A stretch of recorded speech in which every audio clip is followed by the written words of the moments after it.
Hey everybody, welcome to another episode of Billy the Bat Boys Corner. Today we have current Cincinnati Red Patrick Kivlehan. Thank you for coming on. Of course.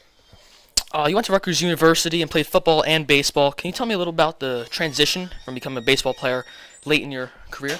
Yeah, so I played 4 years of football there, and after my senior year, I'd missed baseball and wanted to get back into it. So I talked to the coach, just asked for a tryout, got a tryout, made the team, and kind of did well and ran with that, and here we are now. Being that you were a football player and a baseball player at Rutgers, how did you manage to get the proper training in for both sports? So I kind of just relied on my football training when I moved over to baseball. There really wasn't enough time to kind of get on a baseball regimen, so I kind of just relied on the strength I got from my football to play baseball. After a great final season, you were drafted by the Mariners in the 4th round of the 2012 draft. What was your reaction when you got drafted? I was a little surprised, honestly, because, being new to baseball, and some teams knew a lot about me, some teams didn't know anything about me. So, I really didn't know where I was going to get drafted. I knew I was going to get drafted, but could have went from anywhere where I went in the 4th to the 15th to the 25th. I really didn't know.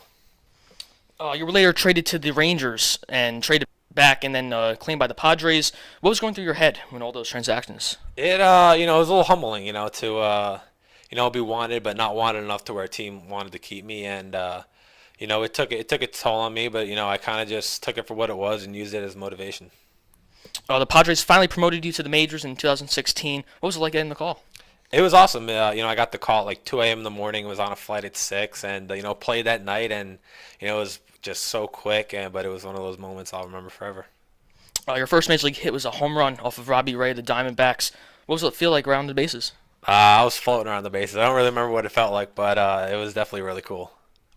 Last year, the Reds claimed you off waivers, and you made the opening day roster after a great spring training. What led to your hot start early in the year? I don't know. I just kind of went to spring training and did well, and kind of rode it into a spot on the opening day roster. I didn't really have any expectations, and no one really had any expectations for me. So I just got hot in the spring and stayed hot. This season had a multi-home run game against the Phillies. I was actually at that game. What led you to have success that day? It was just one of those days. I was feeling good. I had a good first at bat. I lined out the second, but it was a good at bat, kind of to get me some confidence. In the second at bat, I got to a 2-0 count, and I was just sitting on a heater and got one and hit it out. And then later on in the game, I just kind of stuck my bat out there and connected on a curveball and sent it over the wall. What are some things that you're working on for the 2018 season? Being a bench guy in the role I am, kind of a little bit everything. Outfield, infield, first, third, left, right, and center. Just kind of know it all, and in any situation, just be ready to run, to hit, to defense. Just kind of be ready for it all. Last question: what advice would you give to a younger player?